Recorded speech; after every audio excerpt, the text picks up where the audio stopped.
আসসালামু আলাইকুম সবাইকে তৃতীয় রমজানের শুভেচ্ছা জানিয়ে আমি আজকে আমার ব্লগটি শুরু করলাম সকাল থেকে। এখানে আমি ছোলা বুট ভিজিয়েছি, কারণ একটু বেশি করেই ভিজিয়েছি। আজকে ভেবেছি কিছু হুজুর খাওয়াবো এর জন্য। আর এখানে আমি মসুরির ডাল ভিজিয়ে রাখছি, মসুরির ডাল ব্লেন্ড করে নিব। আর বাকি অনেক ইফতারি ওইগুলা আমি বাহির থেকে কিনে নিয়ে আসব। আর এখানে আমি চিকেন ভিজিয়েছি, চিকেন করব, বিরিয়ানি করব, চিকেন বিরিয়ানি।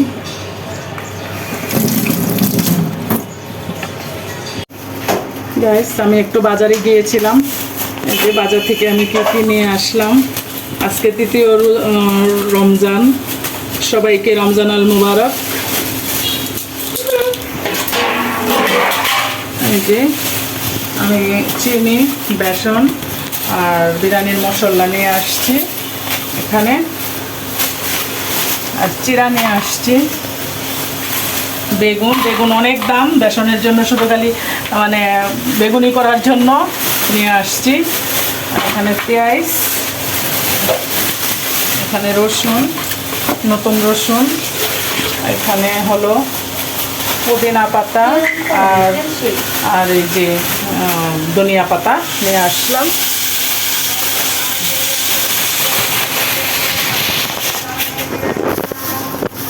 আর এই যে আমি 5 লিটার তেল নিয়ে আসলাম, কারণ যেহেতু রমজান মাস তেল বেশি লাগে, কারণ শেষ হয়ে গেছে। এখন আবার 5 লিটার নিয়ে আসলাম।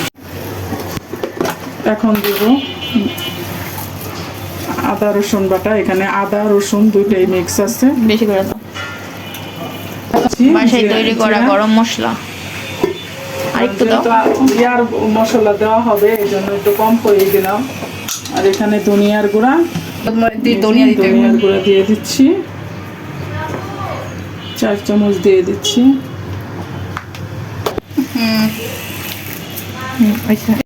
এই যে এখানে একটু বেশি কাবাব বানানো হচ্ছে, চিকেন কাবাব। আর এটাকে আমি এখন ভালো করে মাখিয়ে, স্বাদ মতো লবণ। পেঁয়াজ বেরেস্তার জন্য তেল ভাজা হয়েছিল, বেরেস্তা। এখন এই তেলটা আমি এখানে দিয়ে দিচ্ছি।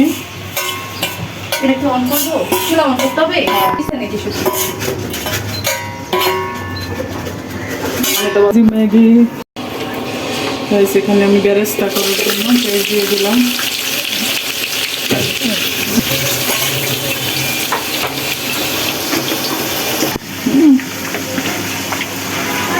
এগুলোকে ভালো করে মাখিয়ে নেওয়া হচ্ছে সব একত্রে। কারণ গাইস, গরুর গোস্ত দিয়ে করতাম বিরিয়ানি, কারণ গরুর গোস্তের সময় নাই, টাইম অনেক শর্ট, একটা চোলা। এই জন্য যেটা সহজ আমি সেটাই করতেছি। এই যে গাইস, ম্যারিনেট করা মাংসটা দিয়ে দিলাম।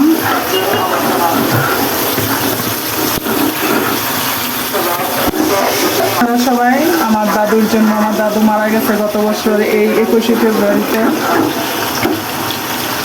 এই উপলক্ষে আমি কিছু হুজুর খাওয়াচ্ছি। এটা আসলে আমি কাউকে দেখানোর জন্য না, জাস্ট আপনাদেরকে একটু আপনাদের দোয়া নেওয়ার জন্য আমি বলছি। টমেটো সসটা দিয়ে দেওয়া হচ্ছে বিরিয়ানির মধ্যে। এটা দিলে আসলে বিরিয়ানির একটা স্বাদ আসে ভালো। আমাদের সসটাও প্রায় শেষের দিকে। আর এখানেও কিশমিশ, পোস্তদানা, কাঁচামরিচ, বাদাম একসাথে বেটে নেওয়া হচ্ছে, বিরিয়ানিটা দেওয়া হবে। বিরিয়ানির মাংস হয়ে গেছে, প্রায় হয়ে গেছে। এখনো উঠে নিব, প্রায় না হয়ে গেছে। আর এখানে আমি চাল ভিজিয়ে দিচ্ছি।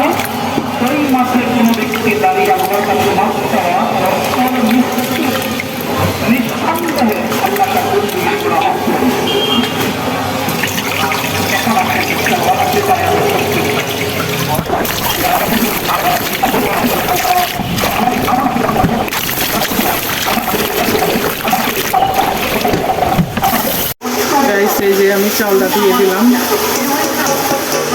1.5 কেজির মতো প্রায়।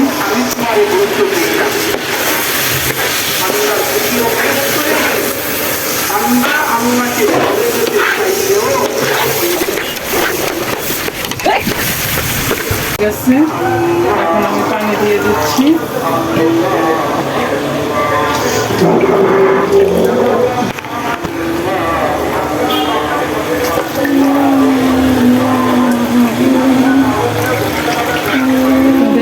সুন্দর লাগে কি যে হবে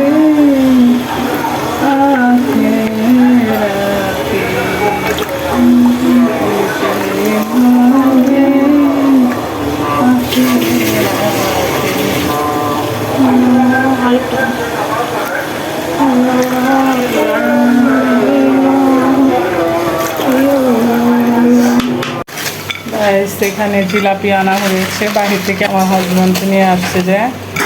আর এই যে এখানে আপেল কেটে পানির মানে চিনির পানিতে ভিজিয়ে রাখছি যাতে কালো না হয়।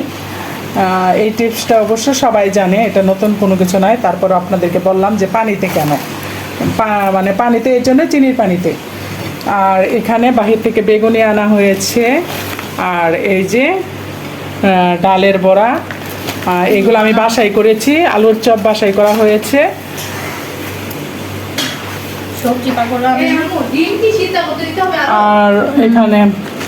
আর এখানে মালটা কেটে রাখছি, খেজুর ধুয়ে রাখছি, পেয়ারা কেটে রাখছি, আর আপেল তো কাটাই হয়েছে। আর এই যে আঙ্গুর দেওয়া হবে। আর বিরিয়ানির সাথে এই যে কাবাব করা হয়েছে। সব কিছু কিনে আনা হয়েছে ওয়ান টাইম ইউজ। এটা দিলে দেখা যাবে অনেক একটা হয়ে যাবে আমার জন্য।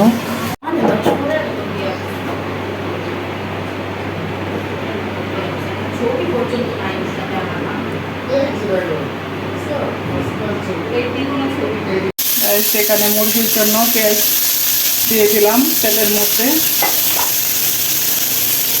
এখন তেল দিব।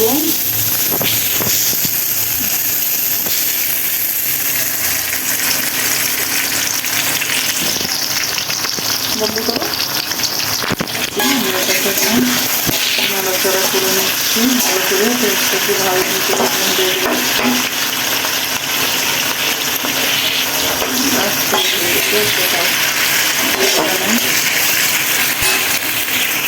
এখানে তেজপাতা দিয়ে দেব। মুরগি রান্না করবো গাইস, অবশ্যই দেখাবো আপনাদেরকে। পেঁয়াজটা ভাজা হয়নি, লবণ দিয়ে দিচ্ছি সামান্য, কারণ লবণটা দিলে কি হয় তাড়াতাড়ি পেঁয়াজটা ভাজা হয়ে যায়।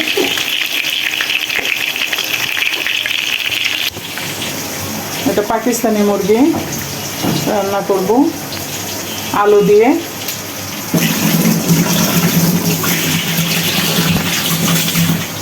এই যে মাংস রান্না করব, এটা পাকিস্তানি মুরগি আমার মেয়ে বানাইছে, মানে সে যেরকম করে পারছে সেরকম ভাবে বানাইছে।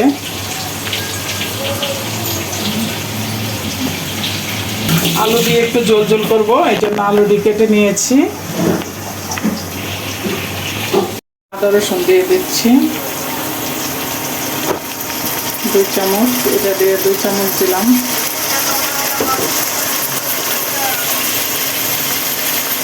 আর এখানে মরিচের গুঁড়া দেব।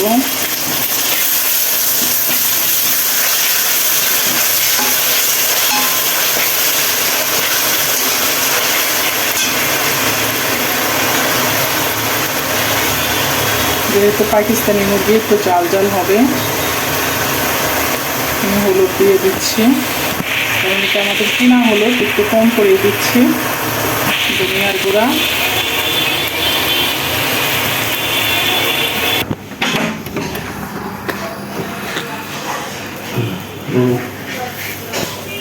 লাইট কোথায়?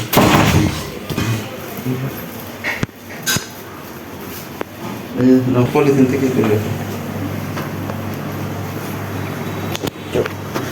আমার হাজব্যান্ড মাত্র অফিস থেকে আসছে, তাকে আমি বলেছিলাম ফালুদার কথা। এই যে ফালুদা নিয়ে আসছে, আর দুধের কথা বলছি। আর এটা হলো সাবুদানা, এটা দিয়ে মানে আমরা আজকেও ফালুদা খাবো, কালকেও খেয়েছি। আর লেবু নিয়ে আসছে। লেবু কত করে নিচ্ছে? এগুলো হেমায়তপুর থেকে আনছি তো কত নিচ্ছে? 50 টাকা আমাদের সময় কিনছি, এখানে তো 100 টাকা করে দেয়। অনেক ভালো। আচ্ছা ঠিক আছে, রাখো রাখো, এটা ভিতরে রেখে দাও। এই যে দেখেন গাইস, তেলটা উপরে চলে আসছে। এখন আমি জিরার গুঁড়া দিয়ে দিচ্ছি, কারণ জিরার গুঁড়ার কথা ভুলেই গেছিলাম, দিয়ে দিলাম। ইফতারি টাইম হয়ে যাচ্ছে, কারণ ভাবলাম যে ইফতারি করার আগে মুরগিটা বসিয়ে চুলার মধ্যে রেখে যাই, হইতে থাকুক। ইফতারির পরে গাইস অনেক অলস লাগে, কোনো কিছু করতে ইচ্ছা করে না, এই জন্য আমি মুরগিটা আগে চুলার মধ্যে দিয়ে দিলাম, হইতে থাকুক। হয়ে গেছে মশলা, এই যে তেল উপরে চলে আসছে। এখন আমি এটা মাংসটা দিয়ে দেবো, মাংসটা দিয়ে দিচ্ছি।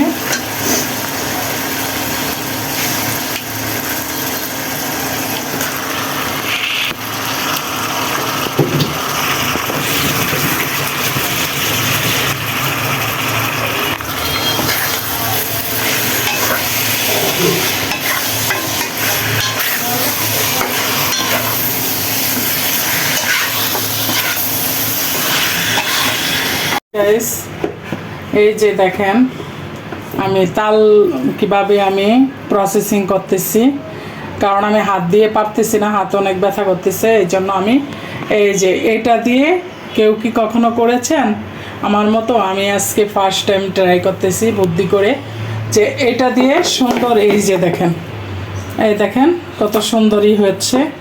এই যে আমি এখন এইভাবেই প্রত্যেকটা তাল আমি এভাবেই করে নিব, কারণ এখন সিজন না তালের, এটা মানে বলে কুবাইরা তাল, যাকে বলে সিজন ছাড়া তাল। আমার হাজব্যান্ড কালকে মাছ বাজারে উঠছে, ও নিয়ে আসছে, মানে জানি না কেমন লাগবে খেতে, যেহেতু নিয়ে আসছে এখন আর কি করা। এখন আমি এটাকে ভালোভাবে নিয়ে মানে ভালো করে মানে এটার মধ্যেই করে আমি নিয়ে নিচ্ছি।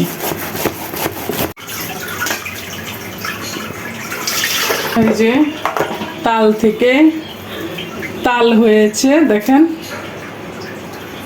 আমি কিভাবে প্রসেসিং করছি, আপনারা তো দেখতেই পাচ্ছেন।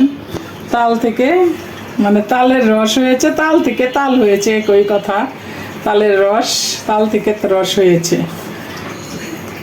এই যে আমি এখন এটাকে এটার মধ্যে ঢেলে ফ্রিজে রেখে দেবো, ডিপ ফ্রিজে। জানি না কতটুকু ভালো লাগবে, তিতা কিনা মিষ্টি, আমি মুখেও দিই নাই, বুঝতে পারতেছি না।